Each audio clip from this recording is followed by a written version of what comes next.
Assalamualaikum warahmatullahi wabarakatuh. Waalaikumsalam warahmatullahi wabarakatuh. Bismillahirrahmanirrahim. Alhamdulillahi rabbil alamin.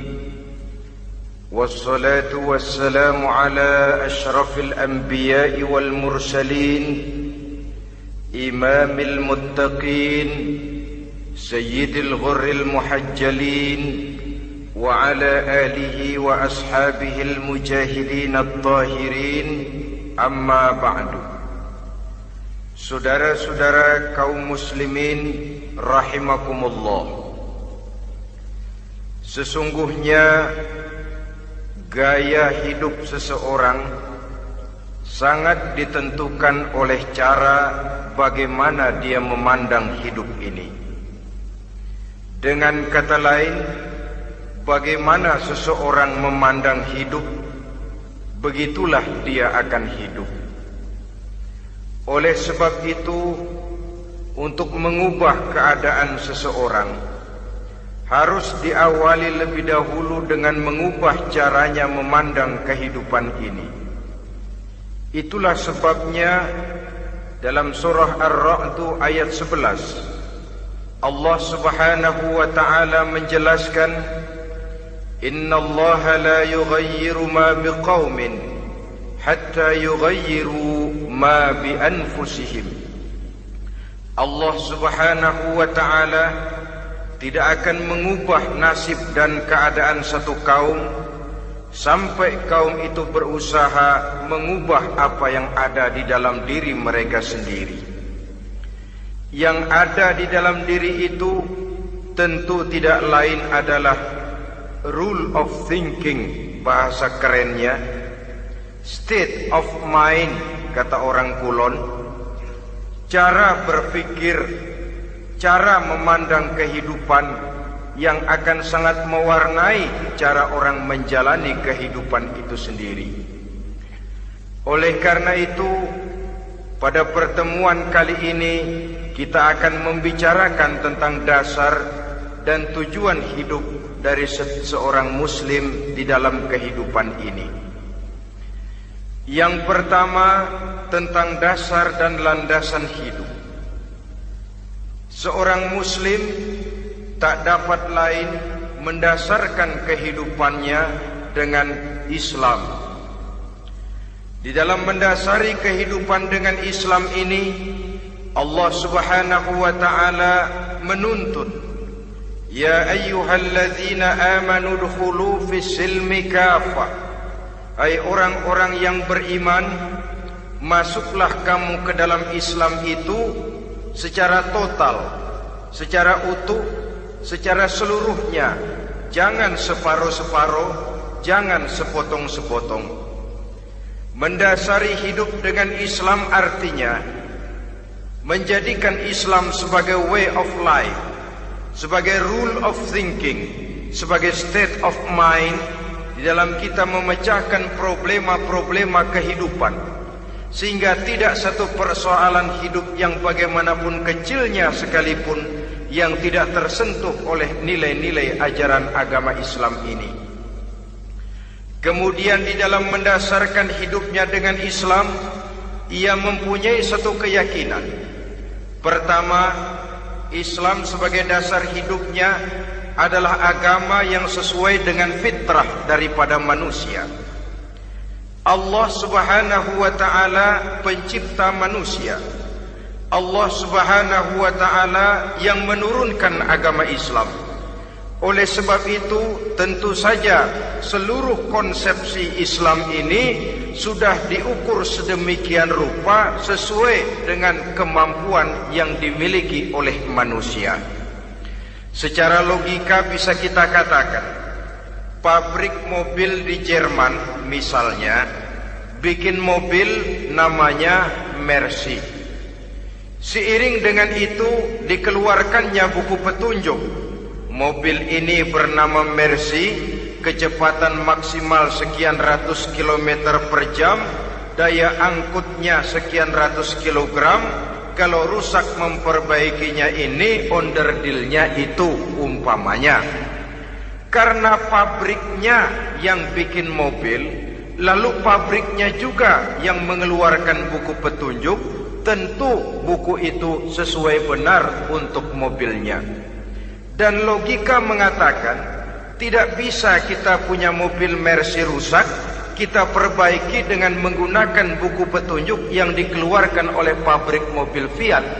Tentu saja mobil makin rusak, acak-acakan dan tidak karu-karuan.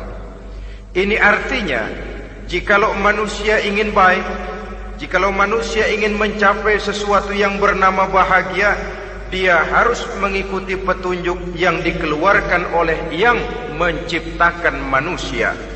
Dan petunjuk-petunjuk itu telah turun dalam satu konsepsi yang bernama Islam yang sesuai dengan fitrah manusia. Yang kedua, oleh karena keyakinannya bahwa Islam sesuai dengan fitrah manusia, ia pun berkeyakinan bahwa Islam adalah agama untuk seluruh manusia, universal. Walaupun ia diturunkan di tanah Arab, tetapi ia bukanlah agama hanya untuk orang Arab semata-mata. Keyakinan ini perlu ditegakkan kembali, oleh karena akhir-akhir ini muncul pendapat-pendapat yang menganggap seolah-olah agama itu barang impor.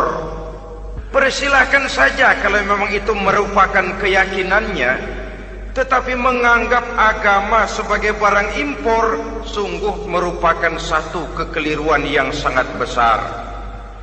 Bahwa Arab sebagian besar memang Islam, jelas. Tetapi Islam bukannya Arab, itu pun harus kita akui. Kita bisa menjadi Muslim yang baik tanpa perlu menjadi orang Arab. Dengan kata lain, kita bisa menjadi Muslim yang baik dengan tetap menjadi warga negara Indonesia yang baik. Bahwa Al-Quran diturunkan dalam bahasa Arab oleh karena memang ia turun di tanah Arab. Buktinya apa? Walaupun Quran dalam bahasa Arab, tidak satu pun ayat Quran yang ditujukan kepada orang Arab semata-mata. Tidak ada ayat ya ayyuhal arabiyun, hai orang-orang Arab. Tidak ada. Yang ada malah ya ayyuhan nas, wahai manusia. Manusia yang mana? Yang mana saja asal merasa manusia. Kalau tidak merasa manusia, tidak usah terpanggil dengan ayat tadi. Maka dalam mendasari hidup dengan Islam, kita berkeyakinan Islam adalah agama untuk seluruh manusia. Yang ketiga, di dalam mendasari hidup dengan Islam, kita berkeyakinan Islam adalah agama terakhir yang diturunkan kepada Rasul terakhir.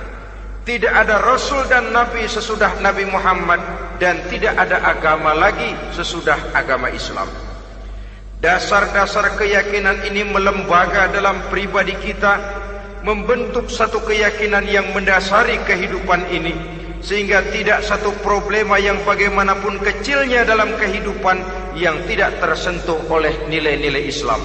Sejak kita tidur sampai kita bangun tidur, bahkan tidur itu sendiri, dan seluruh kegiatan kehidupan yang kita laksanakan dalam 24 jam, tidak satu pun yang tidak tersentuh oleh nilai-nilai Islam. Inilah pandangan hidup Muslim. Jawaban seorang Muslim terhadap problema-problema kehidupan yang dihadapinya, yang di dalam menjawab problema itu ia Islam oriented, berorientasi kepada nilai-nilai Islam. Apa kata Islam tentang pekerjaan yang dihadapinya? Halal kata Islam, halallah dia katakan. Haram kata Islam, haram dia katakan. Islam oriented. Barometer dalam perbuatannya tidak lain daripada nilai-nilai Islam itu sendiri. Dan kemudian di dalam mendasari kehidupan dengan Islam, ia berkeyakinan Islam adalah satu-satunya agama yang benar. Bahasa kerennya, Islam is the single one, the true religion behind the God. Satu-satunya. Keyakinan ini kelihatannya subjektif, tapi memang inilah pokok daripada kehidupan beragama. Saudara-saudara kaum muslimin rahimakumullah, kalau itulah dasar daripada kehidupan kita sebagai muslim, apa yang menjadi landasannya? Kalau dasar hidup kita Islam, maka landasan hidup kita tidak lain adalah Al-Quran dan sunnah Rasulullah sallallahu alaihi wasallam. Dunia penuh dengan orang-orang besar, dan setiap orang-orang besar itu mempunyai ajaran-ajaran yang pernah jaya, pernah dikumandangkan, didengung-dengungkan, naik ke panggung sejarah untuk kemudian tenggelam. Satu ajaran hanya akan langgeng, satu ajaran hanya akan tahan lama apabila dia turun dari sumber yang serba maha. Kalau dia turun dari manusia, maka sifatnya hanya musim. Yang namanya musim, saudara-saudara, namanya musim tidak bisa dilarang, tapi kalau sudah selesai habis sendirian. Itu musim namanya. Musim rambutan. Kalau datang musim rambutan, apa bisa dilarang? Gak boleh musim rambutan. Ya tidak bisa, dia akan tumbuh terus. Tapi manakala musimnya habis. Begitulah nasib dari ajaran yang nisbi, relatif dan temporer apabila dia bersumber dari manusia. Maka satu ajaran hanya akan langgeng, tahan lama apabila dia turun dari sumber yang serba maha. Dan itu sudah turun bernama Al-Quranul Karim. Sedangkan sunnah, saudara-saudara, merupakan penjelasan dari apa yang oleh Quran tidak dijelaskan dalam bentuk yang detail, melengkapi apa yang oleh Al-Quran hanya disebutkan dalam bentuk garis besarnya saja. Baik Quran maupun sunnah kita sebut merupakan dasar, landasan yang primer. Sedangkan untuk memahami Quran dan sunnah, kita memerlukan pendapat-pendapat orang yang ahli di bidang itu. Dalam hal ini kita sebut saja dengan ulama. Dan ini merupakan sumber yang sekunder dari landasan hidup kita sebagai seorang muslim. Dua rel ini, Quran dan sunnah, merupakan landasan di mana kereta api Islam ini berjalan. Quran dan sunnah. Saudara-saudara kaum muslimin rahimakumullah, oleh karenanya marilah kita menjadikan Quran dan sunnah ini sebagai imam di dalam kehidupan kita. Bukankah Rasulullah sallallahu alaihi wasallam pernah memberikan pilihan, man ja'alal Qur'ana amamahu qadahu ilal jannah wa man ja'alal Qur'ana khalfahu saqahu ilan nar. Siapa yang meletakkan Quran di depannya, dijadikannya Quran sebagai imam dan dia sebagai makmum, maka Al-Quran akan membimbing dia ke surga. Ya, surga di dunia ini, lebih-lebih lagi surga di akhirat nanti. Sebaliknya, wa man ja'alal Qur'ana khalfahu, siapa yang meletakkan Quran di belakangnya, dia belakangi ajaran dan konsepsi Al-Quran, dia tinggalkan perintah-perintah Al-Quran, maka Al-Quran yang dibelakanginya itu akan mendorong dia ke neraka. Neraka dunia, lebih-lebih neraka di akhirat nanti. Pilihan terserah kita. Jikalau kita mau menjadikan Quran sebagai imam, artinya kita menjadi makmum. Resikonya dimanapun, makmum wajib ikut imam. Imam takbir, makmum takbir, imam ruku, makmum ruku, imam i'tidal, makmum i'tidal. Jikalau Quran imam kita dan kita adalah makmum, maka itu berarti Jikalau ke barat komando Quran, ke barat kita pergi. Jikalau ke timur kata Quran, ke timur kita menuju. Jikalau halal kata Quran, halal kita katakan. Jikalau haram kata Quran, haram kita ucapkan. Itu resikonya kita menjadi makmum, menyusun pola hidup yang lebih Qurani. Tapi sebaliknya, ke barat komando Quran, ke timur kita pergi. Ke utara kata Quran, ke selatan kita menuju. Halal kata Quran, malah kita tidak mau melaksanakannya. Haram kata Quran, kita senang bukan main. Artinya kita mau menjadi makmum, dan Quran kita jadikan sebagai makmum, kita sendiri malah mau menjadi imam. Kita paksa konsepsi Al-Quran itu supaya sesuai dengan naluri kemanusiaan kita. Mengotak-atik hukum, menghalalkan yang haram, mengharamkan yang halal. Dikala itu landasan hidup kita sudah goyah, tidak lagi sebagai landasan tempat kita bertolak, tetapi malah menjadi satu landasan yang kita injak-injak.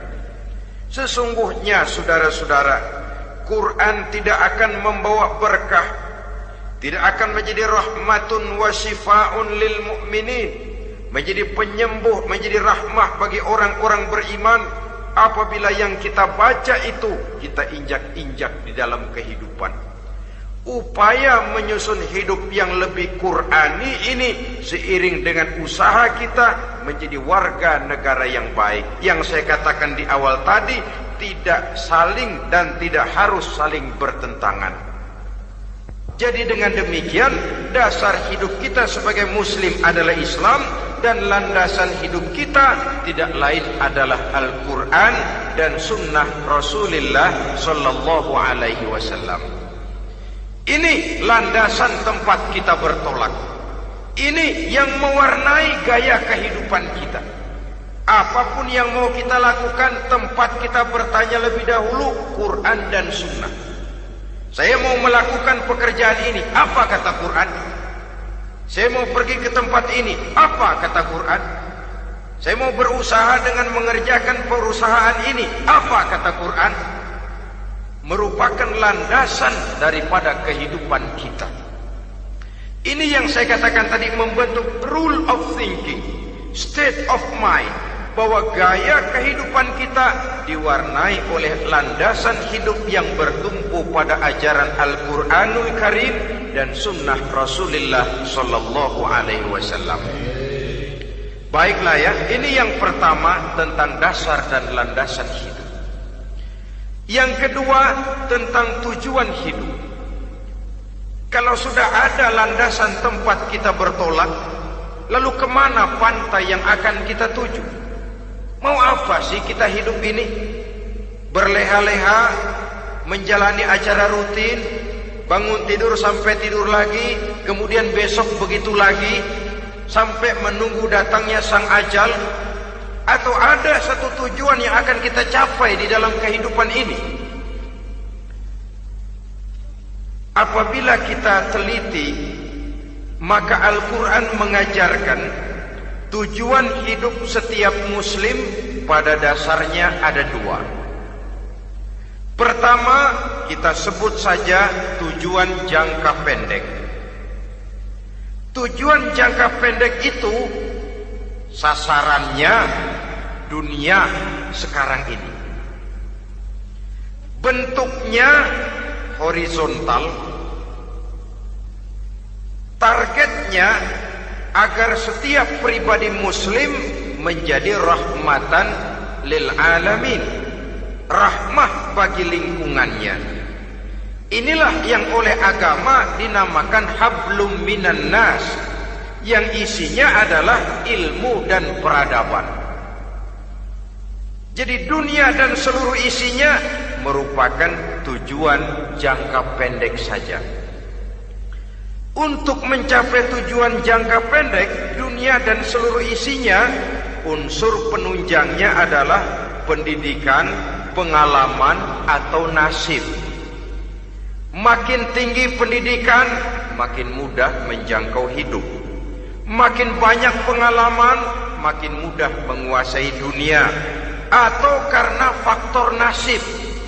Pendidikannya tidak seberapa, pengalaman pun kadang-kadang dangkal, tapi karena nasibnya lagi hoki, kata orang sekarang, nasibnya lagi bagus, dia naik ke panggung memegang peranan. Faktor yang namanya nasib ini ada, tapi tidak bisa dijadikan sandaran.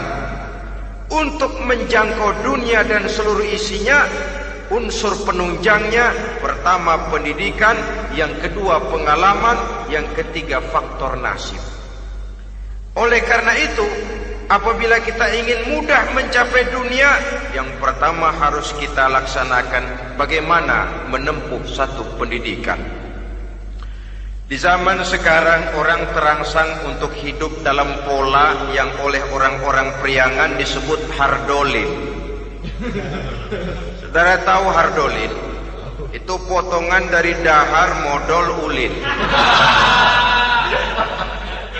Filsafat hidup yang pakaian mau bagus, makan mau enak, kerja nggak mau. Akhirnya jadilah dia penghayal kelas berat, tukang-tukang lamun kelas tinggi. Tiap hari kegiatannya ya cuma tidak terlepas dari tiga kriteria itu, hardolin. Pokoknya kalau sudah dahar modal ulin, besok ya begitu lagi. Pola dari dimana orang pakaian mau bagus, makan mau senang, duit mau punya, kerja tidak mau. Kadang-kadang mau kerja tapi tidak tahu apa yang harus dikerjakan, ditambah oleh sempitnya lapangan pekerjaan. Tidak tahu apa yang harus dikerjakan, dilatar belakangi oleh tidak adanya pendidikan yang dia terima, sehingga mau kerja apa lalu bingung. Oleh karena itu, terutama buat adik-adik remaja, para pemuda, saya berpesan untuk menjangkau dunia, yang pertama harus kita jalani bagaimana membina diri, mendidik. Taruh kata drop out, putus sekolah, tapi drop out bukan halangan bagi tumbuhnya cita-cita yang mulia.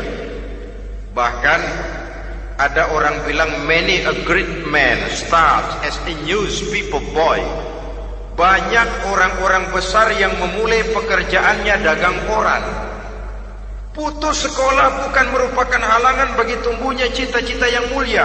Dan tidak sedikit orang-orang besar yang tidak keluaran perguruan tinggi. Tidak sedikit orang-orang besar yang tidak merupakan produk dari perguruan tinggi tertentu, tapi kerajinannya belajar, banyak membaca, banyak bergaul, autodidak. Syukur kalau masih bisa menempuh pendidikan yang formal. Kekurangan ekonomi, kemiskinan keluarga jangan menjadi penghalang bagi tumbuhnya cita-cita yang tinggi untuk menempuh karier pendidikan yang baik. Ini memang pahit, tapi bagaimanapun kata orang, lebih baik makan singkong beneran daripada makan roti ngimpi. Artinya jikalau memang perlu, lebih baik sekolah sambil dagang koran, nyemir sepatu, parkir mobil, daripada hardolin itu tadi. Tanpa prospek hari depan yang ada artinya. Dan pendidikan memang merupakan sesuatu yang baik, tapi tanpa ini rasanya kita akan sulit untuk menjangkau dunia, tersisih di pojok-pojok kehidupan. Jangan lalu bilang, manusia kan rezekinya sudah dijamin oleh Allah, ayam saja ada rezekinya. Of course. Tapi jangan lupa, cara ayam cari rezeki dengan cara manusia cari rezeki lain. Kalau ayam cari rezeki dari tahun atu, modalnya cuma ceker sama patok kalau ayam mah.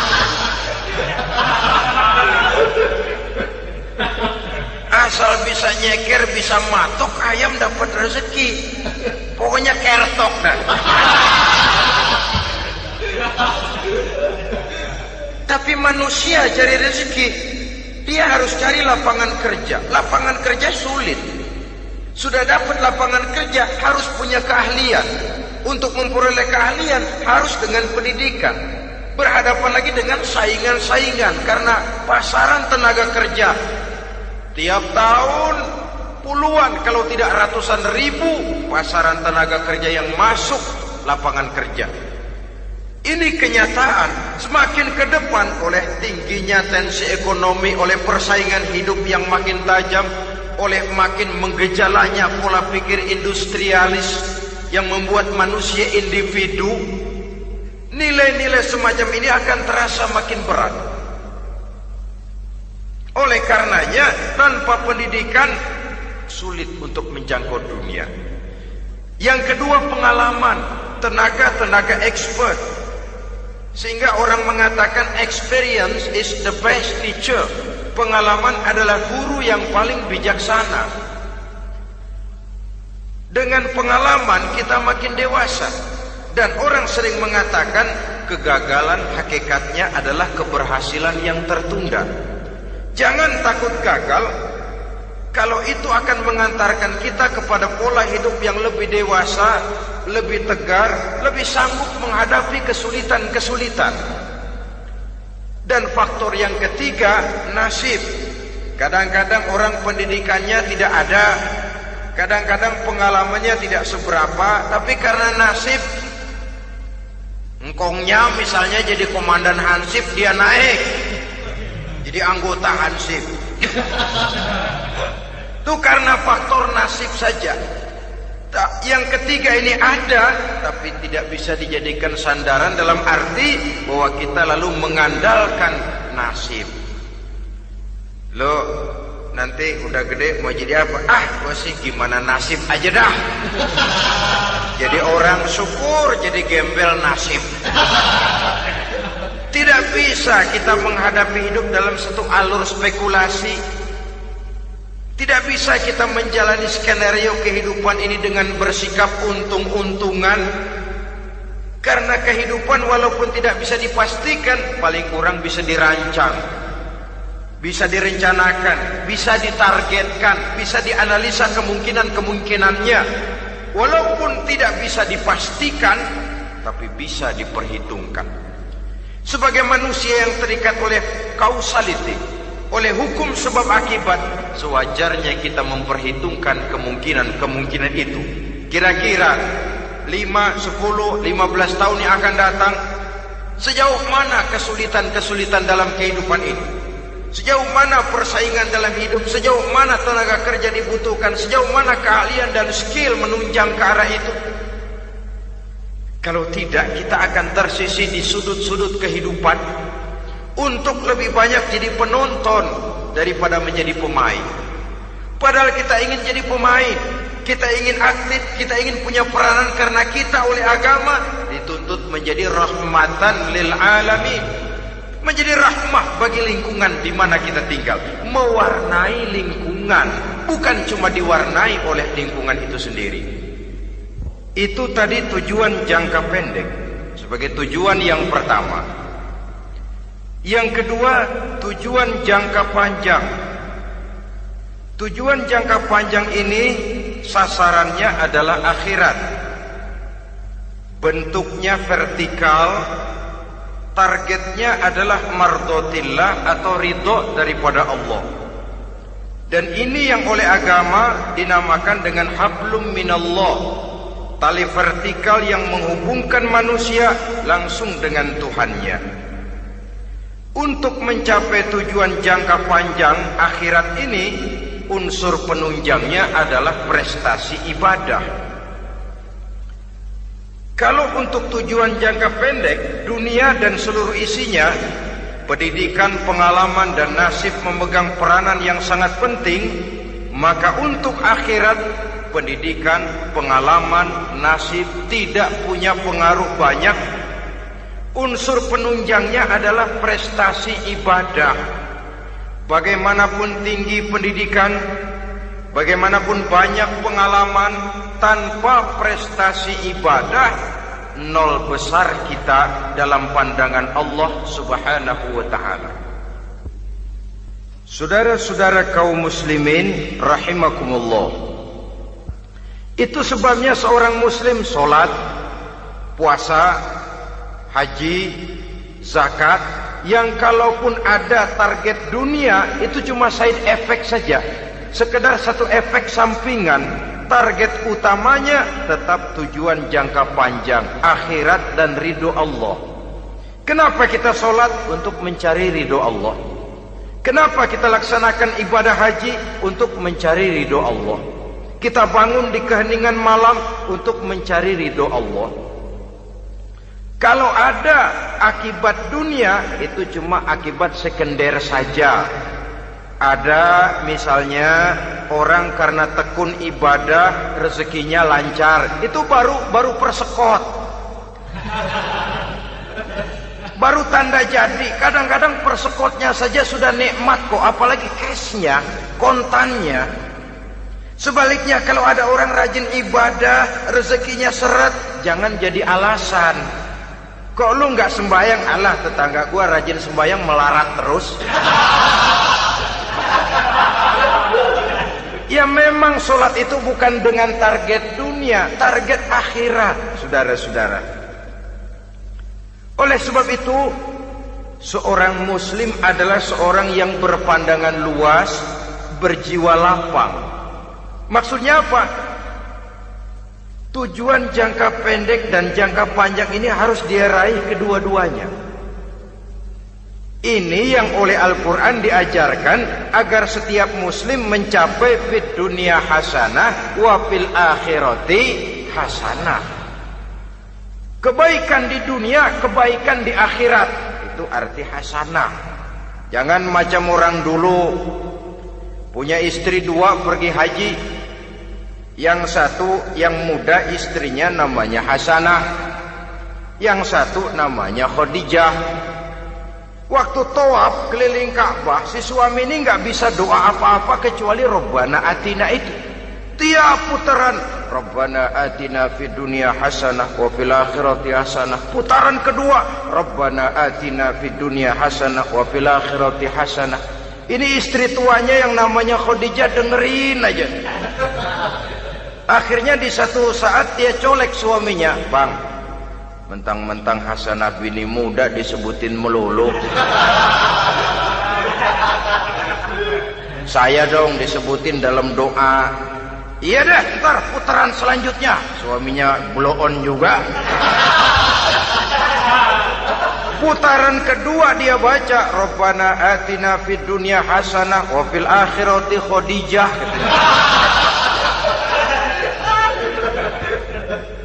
Saudara-saudara, itu makna refleksi daripada doa tadi itu, doa sapu jagat.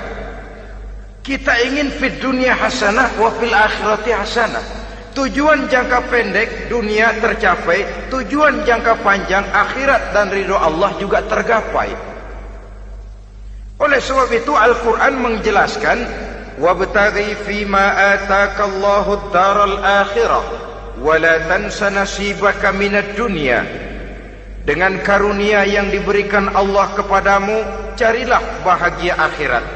Wa la tansa nasibaka minad dunya, tetapi jangan lupakan bagianmu dalam kehidupan di dunia ini. Cari akhirat, utamakan akhirat dengan tidak usah melupakan jatahmu di dunia. Kenapa saya katakan seorang muslim berjiwa besar? Sebab andai kata dia gagal mencapai tujuan jangka pendek, andai kata dia gagal di dunia, dan dia oleh Islam diajarkan jangan sampai gagal, tapi andai kata dia gagal, dia masih punya tujuan jangka panjang, akhirat dan ridho Allah. Dia masih bisa menghibur diri, biarlah di dunia kita sederhana, bahkan biarlah susah di dunia, asal di akhirat kita bahagia. Orang yang tidak punya pandangan hidup semacam ini, surgalah dunia ini, segalanya telah tertumpu di sini. Bila umurnya selesai, ajalnya datang, selesai sudah, surganya sampai di situ, dan dia tidak punya pengharapan lain di belakang itu. Maka seluruhnya bertumpu pada kehidupan di dunia, padahal dunia seperti air laut, makin diminum makin haus, makin kering tenggorokan. Dunia yang diperturutkan menyeret manusia ke dalam lingkaran setan, terjebak dalam sifat yang namanya tamak bin rakus alias serakah.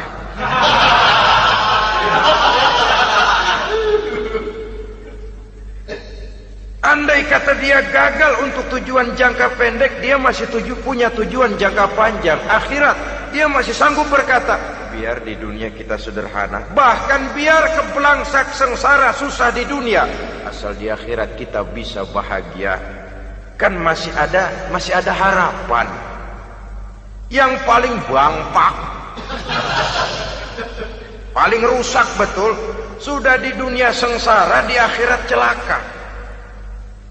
Di dunia rumahnya gubuk, pinggir kali miring, asal hujan bocor, utang selebar warung. Bayang kagak, ngaji enggak, puasa enggak, saban malam merit mulu. Saudara hadirin yang saya hormati, lalu kapan mau bahagia kalau sudah di sini susah, di sana akan susah juga. Ini yang pertama, seorang muslim, seorang yang optimis, berjiwa besar, luas pandangan. Kegagalan dia dalam jangka pendek tidak menyebabkan dia melupakan tujuan jangka panjang. Yang kedua, positifnya apa? Cara dia mencapai tujuan jangka pendek diwarnai oleh keyakinan adanya tujuan jangka panjang. Dia memang benar cari harta, tapi karena dia yakin ada akhirat, Allah ridho apa tidak? Ini positifnya. Saya memang cari duit, tapi dengan cara ini Allah ridho apa tidak? Saya memang ingin berpakaian yang rapi, tapi dengan tidak menutup aurat begini, Allah ridho atau tidak? Saya memang bergaul menghormati teman, tapi terjebak dalam minuman keras karena menghormati teman, Allah ridho apa tidak? Ini orang yang punya tujuan jangka panjang. Segalanya diberikan bingkai dengan pertanyaan, Allah ridho atau tidak? Keyakinannya terhadap tujuan jangka panjang mewarnai gaya hidupnya di dunia ini, mencapai tujuan jangka pendek tadi. Mau minum, Allah ridho apa enggak ini? Mau makan, yang saya makan Allah ridho apa enggak ini? Pendeknya apapun yang mau dia kerjakan, karena dia punya keyakinan tujuan jangka panjang, dia selalu menimbang terhadap ridho Allah tadi. Jadi tanpa prestasi ibadah, kita nol besar dalam pandangan Allah. Ini nilai manusia yang hakiki di sini. Ini makna inna akramakum indallahi atqakum. Di akhirat nanti kan tidak pernah akan disidang, kamu pendidikan setinggi apa? Tidak. Gelarmu berapa renteng? Profesor, doktor? Tidak. Akhirat hanya menyidang kau sholat atau tidak, kau puasa atau tidak, kau zakat atau tidak. Diberikan kamu harta yang banyak, dari mana kau dapat, kemana kau belanjakan. Prestasi ibadah itu yang ditanya. Setinggi apa pendidikan, sebanyak apa pengalaman, no problem, tidak jadi masalah di akhirat itu. Prestasi ibadah itu yang akan kita persembahkan di hadapan Allah. Itu makna inna akramakum indallahi atqakum. Kerbau dinilai dari dagingnya, makin gemuk makin mahal harganya. Tapi ada perkutut lebih mahal dari kerbau. Perkutut itu mahalan mentahnya loh daripada matangnya. Karena harga perkutut pada suaranya. Lalu di mana harga manusia yang paling gemuk? Tidak. Suaranya, oh kalau manusia dinilai dari suaranya, barangkali Madonna nomor awal masuk surga itu. Hanyalah dengan prestasi ibadah kita bisa mencapai tujuan jangka panjang, akhirat dan ridho Allah. Nah baiklah ya, kalau sudah jelas bahwa kita punya dua tujuan jangka hidup, jangka pendek dan jangka panjang, bagaimana Islam mengajarkan kita meraih dua ini? Pada prinsipnya Islam mengajarkan sistem keseimbangan. Dalam berbagai aspek kehidupan, keseimbangan ini nampak dengan nyata diajarkan oleh agama kita. Seperti ayat yang saya bacakan tadi. Dengan karunia yang diberikan Allah kepadamu, cari negeri akhirat, tapi jangan lupakan bagianmu di dunia ini. Dalam bentuk yang lebih nyata, bekerjalah untuk duniamu seolah kau akan hidup buat selamanya, tapi bekerjalah buat akhiratmu seolah kau akan mati besok. Manifestasinya dalam kehidupan, misalnya orang kaya diperintah membantu yang miskin, tapi orang miskin dianjurkan berusaha. Jangan mengandalkan hidup kepada yang kaya, seimbang. Kamu kaya, betul Pak, bantu yang miskin. Kamu miskin, iya Pak, berusaha, seimbang. Tuan rumah diwajibkan menghormati tamu, tamu diwajibkan tahu diri, seimbang. Jadi bagaimana kalau sudah kita bekerja di sawah, di ladang, di pasar, di kantor, anggap kita akan hidup selamanya agar timbul gairah kerja. Tapi kalau sudah sholat, anggap kita akan mati besok supaya timbul khusyuknya. Nah, titik tekannya di mana? Stresnya itu.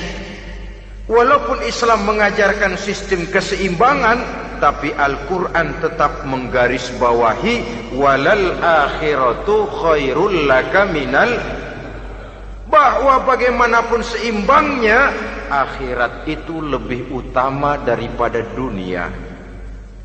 Bagaimana implementasinya? Kata orang-orang tua, kalau kita menanam padi, rumput pasti tumbuh, tapi nanam rumput jangan mimpi tumbuh padi. Maksudnya apa? Kalau satu perbuatan kita niatkan karena Allah, dunianya pasti ikut.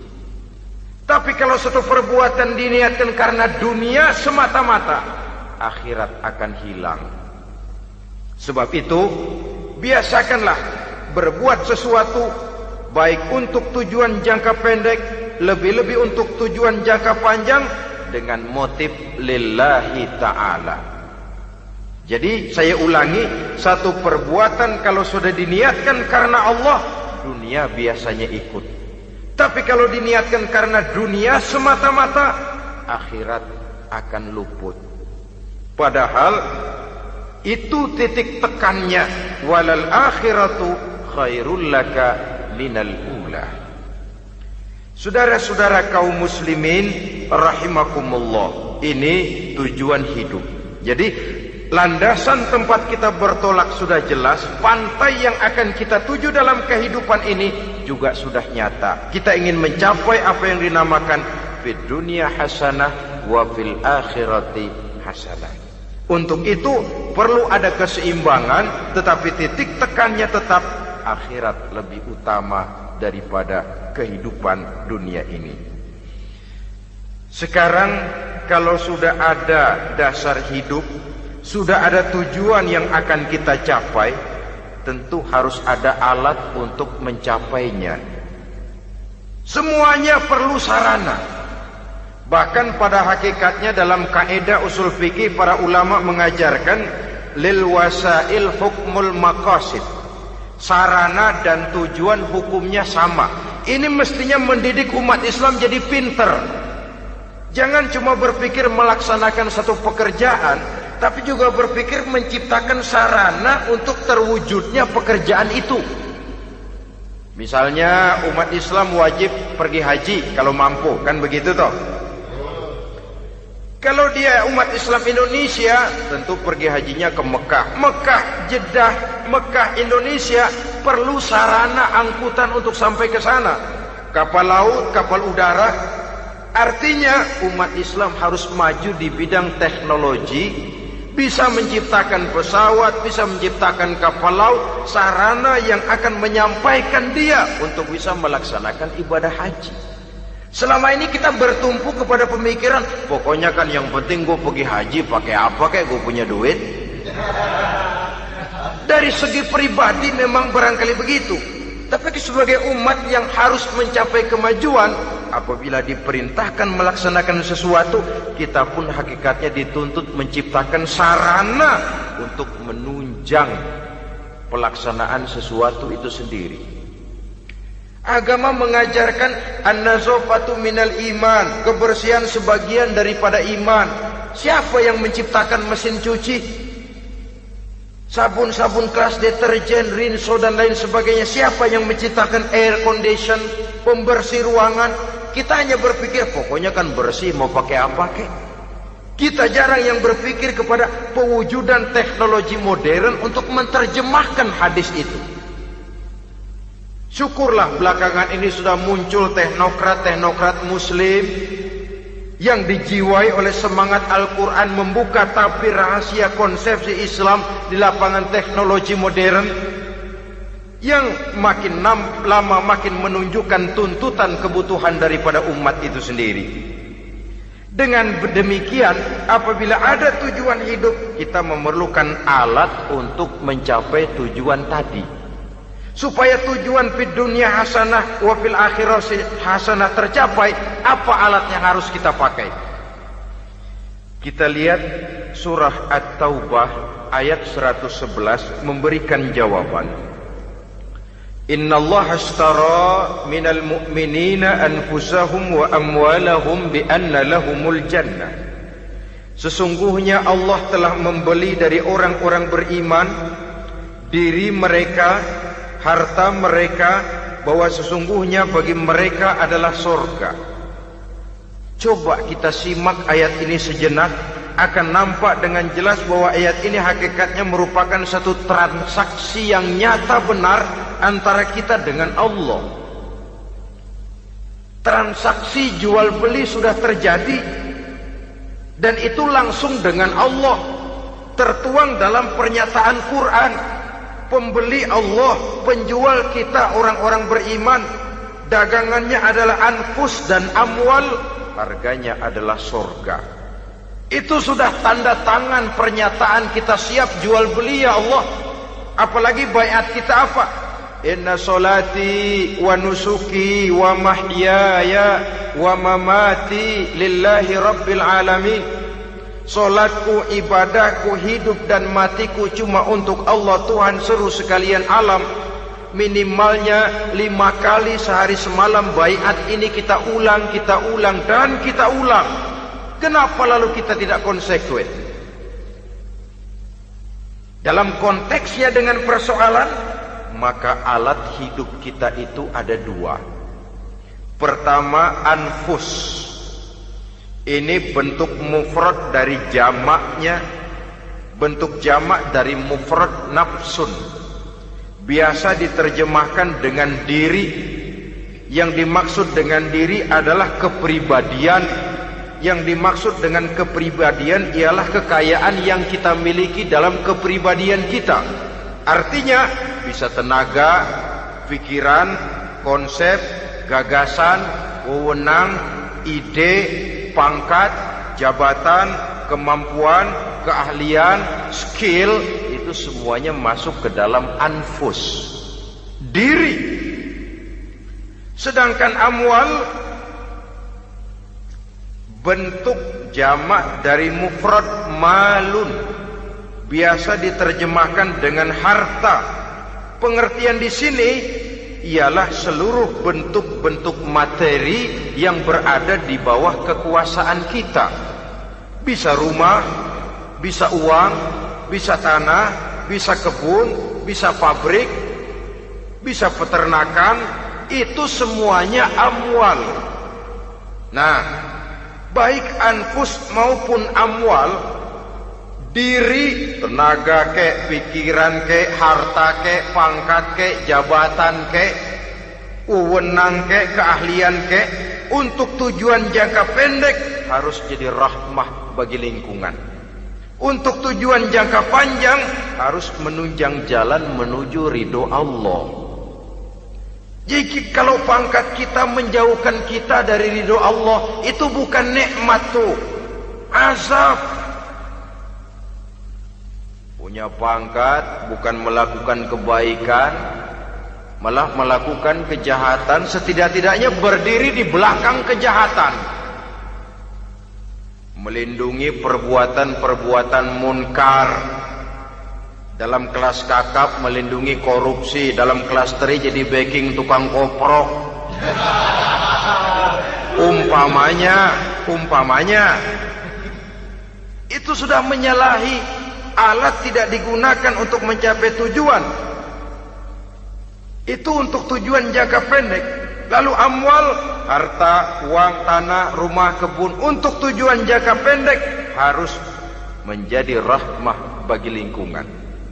Sedang untuk tujuan jangka panjang, baik diri maupun harta harus menunjang jalan menuju ridho Allah, harus meningkatkan prestasi ibadah kita kepada Allah Subhanahu wa ta'ala.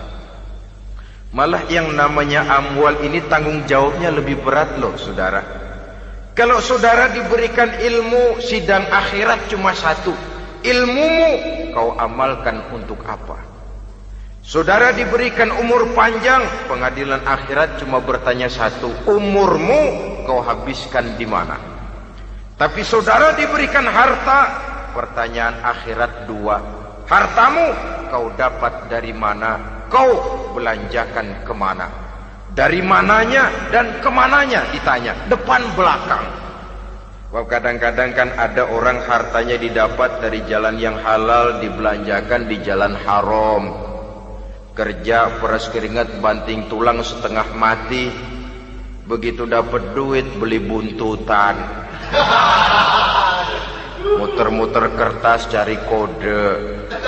Didapat dari jalan halal, dibelanjakan di jalan haram. Atau didapat dari cara yang haram, dibelanjakan di jalan yang baik. Menang judi, nyumbang pesantren. Nabi mengajarkan innallaha thayyibun la yaqbalu illa thayyib. Allah itu baik dan hanya menerima yang baik-baik saja. Tidak bisa mencuci kain dengan air najis. Kain akan tetap kotor. Saudara-saudara kaum muslimin rahimakumullah. Oleh karenanya masalahnya terpulang kepada kita, pandai-pandailah membagi orientasi. Suatu saat tenggelam kita dalam kesibukan dunia dan seluruh isinya untuk mencapai tujuan jangka pendek. Lain saat tenggelam kita memfanakan diri untuk mencapai tujuan jangka panjang, akhirat dan ridho Allah. Karena kehidupan ini bukan berjalan tanpa batas. Umur ini bukan satu karunia tanpa pertanggungan jawab. Satu saat setuju atau tidak, rela atau terpaksa, kita akan sampai kepada garis finish daripada perjalanan kehidupan dunia ini. Yang memang merupakan satu perjalanan panjang, a walking tall. Kata orang Kulon, a walking tall, satu jalan yang demikian jauhnya. Entoh kita akan sampai ke garis finish. Bila datang ajal, senja kehidupan datang, malam menyelimuti. Datangnya tidak pernah kita sangka, tapi sekali dia datang, tidak satu kekuatan yang bisa menolak. Kehadirannya tidak pernah kita harapkan, tapi satu kali dia datang bertamu, pasti terjadi. Dan itu pasti akan kita temui. Alangkah malangnya pada saat kembali itu datang, kita tidak punya prestasi ibadah. Lalu apa artinya prestasi dunia? Apa artinya tujuan jangka pendek kalau kita harus kehilangan tujuan jangka panjang? Rumah kita yang besar, pangkat kita yang tinggi, harta kita yang banyak, bisakah menolong kita untuk kalau sudah kumpul di padang mahsyar nanti? Malaikat, jangan gebugin saya, rumah saya harga 2 miliar.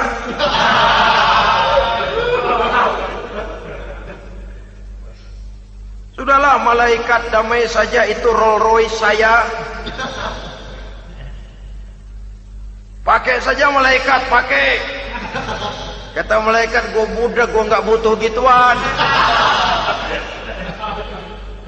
Hanya prestasi ibadah yang bisa menyelamatkan kita pada kondisi semacam itu.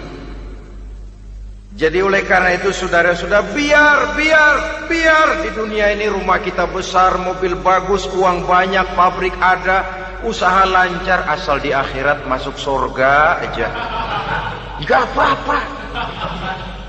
Daripada di dunia sengsara, di akhirat neraka, senangnya kapan? Sudah di sini sengsara, di sana kebelangsak. Itu yang orang-orang tua bilang lacur kuda namanya. Pelan dipecut, kenceng digentak, setengah mati, serba salah. Kuda kalau bisa ngomong, gue setengah mati, serba salah. Pelan dipecut, kekencengan ditarik, itu yang namanya lacur kuda begitu. Serba salah posisinya. Untuk itu pandai-pandailah membagi orientasi supaya tercapai tujuan ideal ini, fid dunya hasanah wa fil akhirati hasanah. Ini tentang tujuan hidup. Nah, untuk mencapai tujuan ini kita tidak berjalan sendiri. Kita perlu teman hidup. Di samping teman hidup ada pula lawan hidup. Siapa teman hidup kita untuk mencapai tujuan hidup ini? Dalam arti sempit, teman hidup kita suami istri yang taat kepada Allah. Suami istri lebih dari sekedar satu pasangan, juga saling melengkapi, merupakan bagian daripada kehidupan. Suami adalah teman istri, istri adalah teman suami untuk mencapai tujuan hidup tadi. Mencapai fid dunya hasanah wa fil akhirati hasanah. Seiring, seirama, selaras, serasi, seimbang, kata orang sekarang. Teman dalam arti sempit. Adapun teman dalam arti luas, setiap orang yang pandangan hidupnya sama dengan kita. Setiap orang yang akidahnya sama dengan kita. Terlepas dari suku bangsa apapun, warna kulit apapun, bahasa apapun, jikalau keyakinannya sama, pandangan hidupnya sama, dia adalah saudara kita dalam artian yang luas. Islam tidak kenal teritorial, maka tidak ada itu Islam Jepang. Ya walaupun secara formalnya ada, tapi informal Muslim adalah Muslim, diikat dengan akidah. Itu teman hidup. Lalu lawan hidup siapa? Pertama iblis, dalam segala bentuk dan implementasinya. Yang kedua, setiap orang yang pandangan hidupnya tidak sama dengan kita secara ideologis, itulah lawan hidup kita. Maka yang teman jadikan teman, yang lawan jadikan lawan. Jangan teman dijadikan lawan, lawan dijadikan teman. Itu namanya kopiah dipasang di kaki, pak bakyak naik ke jidat. Wajar kalau kepala lalu jadi benjol. Salah milih teman, salah cari lawan. Salah milih teman, salah cari lawan. Akibatnya kita yang akan susah di kemudian hari nanti. Saudara-saudara kaum muslimin rahimakumullah, oleh karenanya pandai-pandailah dalam hidup ini. Yang teman jadikan teman, yang lawan jadikan lawan. Kalau lawan kita jadikan teman, sementara teman kita jadikan lawan, dan itu yang banyak terjadi dalam praktek kehidupan, kita tidak akan bisa mencapai tujuan karena akan tertarung di kaki sendiri. Nah, ini sajalah yang kita bicarakan pada pertemuan kali ini. Mudah-mudahan ada manfaatnya. Terima kasih atas segala perhatian. Mohon maaf atas segala kekurangan. Usikum wa nafsi bitaqwallah. Wassalamualaikum warahmatullahi wabarakatuh. Waalaikumsalam.